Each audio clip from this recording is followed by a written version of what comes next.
106.5. 8:20 minutos, Eury Cabral. Gracias al Dios Todopoderoso, Jesús, mi Señor, mi Salvador y mi guía. Y como siempre inicio con la palabra de Dios. Primera de Pedro 4:8. Sobre todo, ámense los unos a otros profundamente, porque el amor cubre multitud de pecados. Amémonos grandemente. El amor cubre los pecados.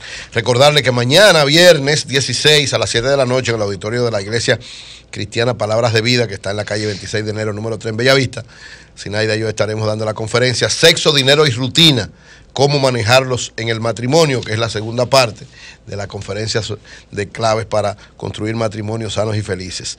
Esto es parte de esta jornada nacional que hemos iniciado en este año para fortalecer los matrimonios en la República Dominicana. Es gratuita, totalmente gratis. Viernes mañana 16 a las 7 de la noche en el auditorio de la Iglesia Cristiana Palabras de Vida en Bellavista, calle 26 de enero, número 3.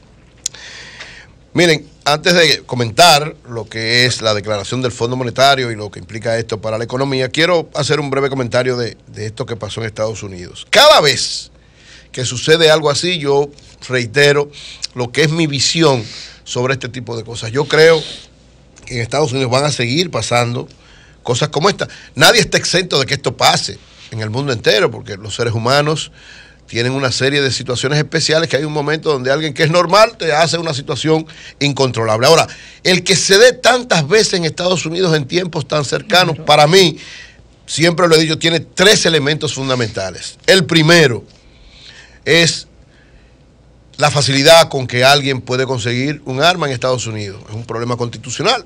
No lo han cambiado, ni parece que lo van a cambiar. La industria de las armas es demasiado fuerte. Pero, hermano, el que una gente pueda construir, no es una pistolita, no, es un fusil de asalto, un fusil de guerra. Cualquiera lo puede comprar en cualquier sitio. Eso no puede ser. Se supone que esas armas son para gente especializada, para una serie de elementos. También que tú puedes conseguir una pistolita, y que ni eso, porque todo debería ser en base a un estudio, a que la persona la pudiera tener. Pero bueno, en Estados Unidos es más fácil conseguir un fusil de asalto que comprar un Burger King o un McDonald's. Me excusen, ¿verdad? La propaganda. Más fácil. Usted va a cualquier sitio y compra sin ningún problema y nadie le pone ningún coste. Unido a eso, es el segundo elemento que yo digo que influye mucho, es, señor, Estados Unidos es una cultura de violencia permanentemente. Los juegos, los videojuegos, para los niños de Estados Unidos, es matando gente. Señor, un carajito, una persona, un niño en Estados Unidos, empieza a jugar desde chiquitico con unos videojuegos que es gana el que más mate, el que más tirodee, el que más gente asesine, el que más cabeza corte. Entonces, usted le está metiendo eso a los niños. ¿Cómo usted me va a explicar después que este muchacho, que puede ser que, ¿verdad?, que era un inadaptado, que era verdad que era un indisciplinado, el carajito, lo sacan de la escuela, no tiene nada que hacer, busca un rifle y dice, va a jugar un video game, agarra y mata a 17. Y no mató más porque lo pararon a... Y hay 20 heridos. Sí, o sea, 17 él fue a jugar, él fue a un video game, a un videojuego, a eso fue que él fue, a matar a todo el mundo, porque eso es lo que le ha metido en la cabeza. Entonces, hasta que no haya una regulación, dirán, no, eso es falta de libertad. Bueno, mi hermano, a los cerebros de los niños hay que saber que usted le entra, porque muy bien lo dice la Biblia, usted cosecha lo que siembra. Si a todos los niños norteamericanos usted le está sembrando violencia de manera permanente, y es en todos los niveles, no es de que los ricos, los pobres, no, es en todos los niveles. Una de las industrias que más recursos genera es la de los videojuegos. Y usted busque cuáles son los videojuegos, búsquelo, chequee. Yo viví en Estados Unidos 6 años, conozco de alguna manera, visito mucho los Estados Unidos.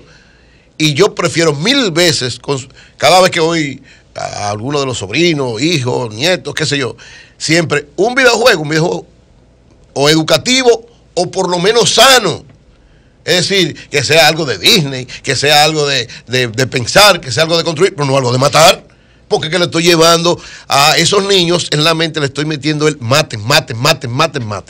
Y tercero, también lo he dicho siempre, el hecho de que Estados Unidos, de las escuelas específicamente, ha sacado a Dios de las escuelas, ha sacado la Biblia de las escuelas. Y entonces, por la ciencia, ¿verdad? Hay que generar a la gente, prepararlo en ciencia, pero no lo preparan en valores. Y uno de los valores principales en una sociedad que se creó en base a eso, que ha tenido un soporte fundamental siempre en la fe, que incluso, oigan la contradicción, el presidente de Estados Unidos, él hace el juramento sobre una Biblia, pero sacan la Biblia de todos los lados, del Estado, de las escuelas, no la ha sacado de la familia porque las iglesias han peleado muchísimo eso. Entonces, esos tres aspectos, desde mi punto de vista, van a seguir provocando, como muy bien decía Julio, ya fue en una discoteca, fue en una iglesia, fue en una escuela, fue en un concierto, y donde quiera va a ver aparecer uno que va a empezar a matar gente. Entonces, lamentablemente, esto es muy lamentable. Sobre todo, pido a Dios que le dé consuelo y fortaleza a todas estas familias que han sido afectadas por esto y que ojalá esto pueda ser superado por ellos, pero no tengo particularmente ninguna esperanza de que si esas tres causas no son atacadas en los Estados Unidos, esto va a ser cíclico. Y ustedes verán, dentro de 1, 2 meses, 3 meses, va a ser entonces una parada de guagua. Dentro de 4, 5, 6 meses va a volver a ser en otra escuela. Dentro de un año va a ser en una universidad. Y así sucesivamente, hasta que no frenemos de cuajo, de fondo, las causas que provocan estas cosas. Lamentablemente en Estados Unidos estaremos viendo eso y va a ser parte. Todos los últimos presidentes de Estados Unidos han tenido que enfrentar situaciones así y todos dicen lo mismo, pero al final de cuentas se sigue repitiendo.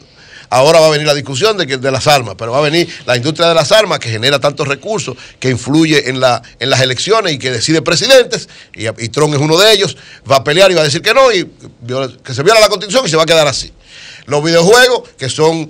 ¿verdad? No se le puede poner limitaciones porque eso viola la Constitución, seguirán vendiendo y los hijos, todos los niños estadounidenses seguirán consumiendo violencia y entonces cuando tengan algún problema actuarán conforme a lo que le han enseñado, matando gente, lamentablemente.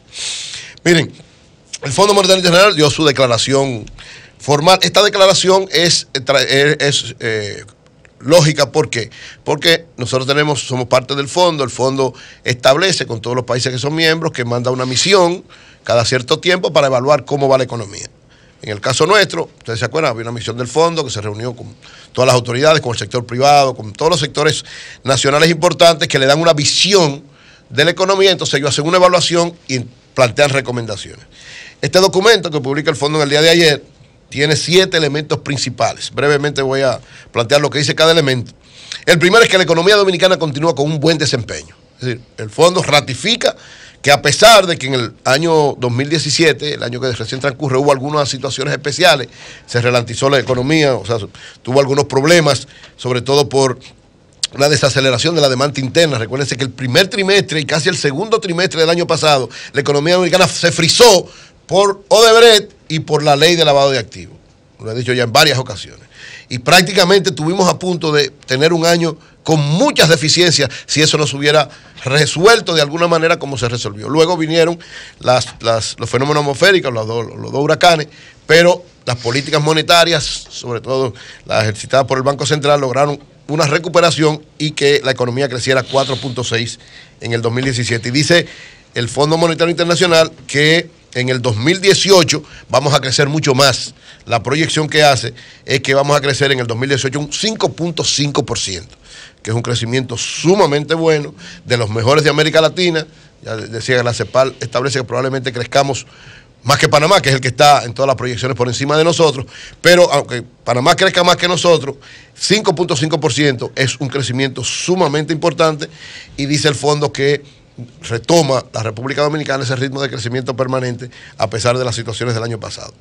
Segundo aspecto que plantea el fondo, que persiste en riesgo a pesar de esa perspectiva económica. ¿Cuáles son los riesgos que dice el fondo que hay? Bueno, el más alto es el precio, el más importante mundial es del petróleo, es decir, el petróleo está subiendo, eso puede ser una perturbación para la economía. Las condiciones financieras del mundo, es decir, que puedan subir las tasas de interés, que aparentemente eso es lo que parece que va a suceder, sobre todo las tasas de interés en Estados Unidos, que tienen que ver mucho con nosotros. Y el otro elemento que plantea el fondo es una demanda externa débil de República Dominicana. ¿Por qué? Porque ellos dicen que hay una serie de vulnerabilidades estructurales desde el punto de vista de los ingresos del Estado. Un momentito.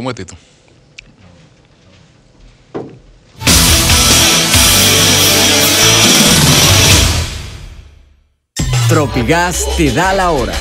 8:30 de la mañana. Tropigas, el gas de los dominicanos.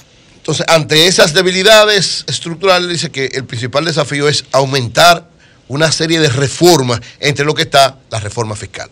O sea, el fondo entiende que es necesario más que nunca ahora hacer esa reforma fiscal. El tercer aspecto que dice el fondo es que hay que hacer un ajuste a la base impositiva. Recuérdense que todos los organismos internacionales han planteado desde hace tiempo que nuestra base impositiva tiene primero hacer más fácil el pago de los impuestos, pero ampliar la base, que muchos entienden, ¿verdad? En el caso del ITEVI hacerlo generalizado, en el otro, ¿verdad?, ponerle impuestos a gente que no tiene. Es una discusión muy complicada, difícil, pero el fondo dice que dentro del pacto fiscal o de la discusión que debe haber fiscal, eso tiene que incluirse, pero eso es un elemento que evidentemente genera muchas discusiones, muchos problemas, y que el gobierno todavía no ha decidido asumirlo, como tiene que asumirlo, porque el gobierno va a tener que asumir la discusión del pacto fiscal pronto. Cuarto, un marco de política fiscal más robusta, dicen ellos, apuntalaría los esfuerzos para mejorar la posición fiscal. Es decir, ellos plantean, ¿y las no solamente el crear nuevos impuestos y ampliar el ITEVI, sino discutir muchas exenciones que hay que ya no son necesarias, que hay que reevaluarlas, algunas quitarlas y otras readecuarlas, valga la redundancia. Entonces, saluda que han habido una serie de reformas importantes, sobre todo en ejercicio de la gestión pública y en el marco de la transparencia, en las compras y contrataciones. Valoran eso, pero dicen que ese esfuerzo tiene que ser complementado con desarrollar esas reformas, y reiteran en este aspecto, en el cuarto, que es más que necesaria para la estabilidad, sobre todo para la estabilidad que tiene que ver en términos fiscales, el que se haga esa reforma. El quinto es el esquema de metas de inflación del Banco Central. Para ellos, como se está manejando el Banco Central, está dando resultados, y sobre todo estas políticas monetarias en momentos en que hay situaciones difíciles, de facilidades que ha dado el Banco Central, sobre todo en el 2017, ellos la ven correcta. Dice que esto, de alguna manera, esta flexibilización ha contribuido a mantener tasas de interés estables. Ellos ven con beneplácito el que las reservas internacionales cada vez sean más aumentadas. Dice que eso contribuye a fortalecer la economía, garantiza cualquier situación de emergencia que pueda ser manejada, y saludan al gobierno por esto y dicen que eso es una oportunidad de que se continúen esos esfuerzos para cualquier situación que acontezca pueda ser enfrentada sin ningún inconveniente. O sea, valoraron. Recuérdense que las reservas internacionales están en niveles históricos, por encima de 6.000 millones de dólares, como nunca había estado en la República Dominicana, y eso lo valora el fondo. En el aspecto 7, hablan de que saludan la promulgación de la ley de mercado de valores, saludan la ley de lavado de activos, y creen que esto de alguna manera va a contribuir precisamente a seguir fortaleciendo el mercado financiero, que dicen que está muy sólido, que está muy fuerte, que está muy bien, que en los últimos 15 años se han tomado una serie de medidas importantes para evitar que se pueda dar aquella situación que se dio en el 2003, esa crisis financiera, que ha sido una de las crisis financieras más grandes de América Latina. Entonces han saludado este proceso de fortalecimiento y estas dos leyes, la de mercado de valores y la de lavado de activos. Y finalmente, el séptimo aspecto que plantean ellos es que se debe aumentar el potencial de crecimiento de la economía, aumentando la capacidad de ingreso y las políticas sociales. En eso, lo que ha sido un planteamiento del gobernador del Banco Central, de alguna manera lo asume el fondo, hay que aumentar los ingresos de las personas. Es decir, tiene que haber pronto en República Dominicana un aumento general de salarios. Lógicamente hay una serie de elementos que hay que evaluarlos para hacerlo, pero dice que el gobierno debe de alguna manera aumentar cada vez más los ingresos de la población y reenfocar sus gastos fiscales, sobre todo en el área social y de infraestructura.